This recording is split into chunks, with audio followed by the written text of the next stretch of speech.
Different different हमारे पाकिस्तान के top designer के पास जिनके हमने ब्रांडेड ड्रेसेस यूज़ किए हैं, मॉडल किया है, हमारे साथ पॉज दिया। मेकअप हमने बहुत ही बिकॉज ब्रांडेड ड्रेस थे तो थोड़ा ईस्टर्न और हेयर स्टाइलिंग भी बहुत ईस्टर्न थी और लंबी सी एक मैंने थोड़ी पुरानी सी लुक दी थी 60-70s वाली।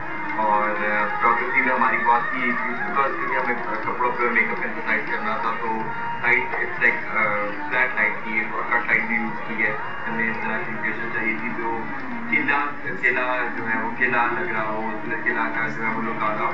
और वैसे भी यूजली पाकिस्तान मतलब कराची में तो टाइप लोकेशन बहुत कम अवेलेबल है। हमें रेड ब्रिक्स मिले तो हमने लाल किला देखा था तो लाल किला को हमने चूज़ किया कि हम यहाँ पर जो है